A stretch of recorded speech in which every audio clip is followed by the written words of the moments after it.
શનિવાર વ્રત કથા નવગ્રહોમાં શ્રેષ્ઠ કોણ? એક સમયે સ્વર્ગલોકમાં નવગ્રહો સૂર્ય, ચંદ્ર, મંગળ, બુધ, ગુરુ, શુક્ર, શનિ, રાહુ અને કેતુ વચ્ચે વિવાદ થયો કે તેમનામાં સૌથી શ્રેષ્ઠ અને શક્તિશાળી કોણ છે. વિવાદનો ઉકેલ ન આવતા તેઓ દેવરાજ ઇન્દ્ર પાસે ગયા. ઇન્દ્રદેવે ચતુરાઈ વાપરીને તેમને પૃથ્વી પરના ન્યાયપ્રિય રાજા વિક્રમાદિત્ય પાસે મોકલ્યા. રાજા વિક્રમાદિત્ય મૂંઝવણમાં મુકાયા, કારણ કે કોઈ એક ગ્રહને નાનો બતાવવો એટલે તેની નારાજગી વહોરવી. તેમણે એક યુક્તિ કરી. તેમણે સોનું, ચાંદી, કાંસુ, તાંબુ, સીસુ વગેરે 9 ધાતુઓના 9 સિંહાસન બનાવડાવ્યા. સોનાનું સિંહાસન સૌથી આગળ અને લોખંડનું એટલે કે શનિદેવનું સૌથી છેલ્લે રાખ્યું. રાજાએ ગ્રહોને વિનંતી કરી કે તેઓ પોતાની મરજી મુજબ આસન ગ્રહણ કરે.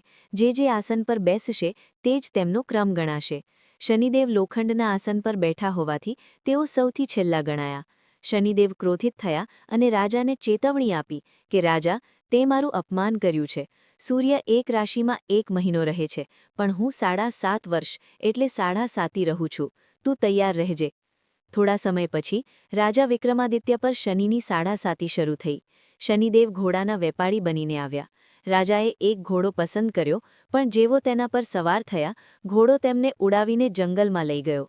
રાજા જંગલમાં ભટકીને એક બીજા રાજ્યમાં પહોંચ્યા. ત્યાં એક દુકાનદારે તેમને ભોજન કરાવ્યું. તે દુકાનમાં એક ખૂંટી પર હાર લટકતો હતો, જે રાજાની નજર સામે જ ખૂંટી ગળી ગઈ.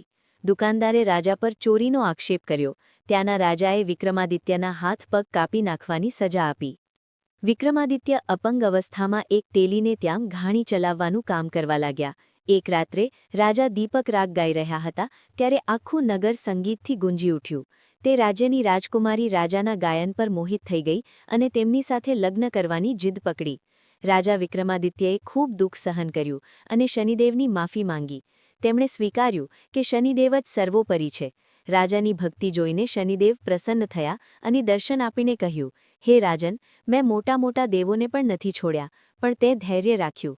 હવે તારું કષ્ટ દૂર થશે. શનિદેવની કૃપાથી રાજાના હાથ પગ પાછા આવ્યા. જે ખૂંટી હાર ગળી ગઈ હતી તેણે હાર ઓકી દીધો. તેલી અને દુકાનદારને પોતાની ભૂલ સમજાઈ. રાજા વિક્રમાદિત્ય સન્માન સાથે પોતાની રાજધાની પાછા ફર્યા અને આખા રાજ્યમાં શનિદેવના વ્રતનો પ્રચાર કર્યો. બોલો શનિદેવ મહારાજની જય.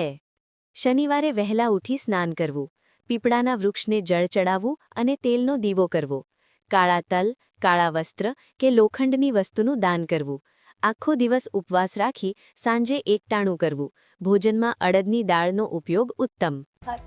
લાઈક કરો, લાઈક કરો.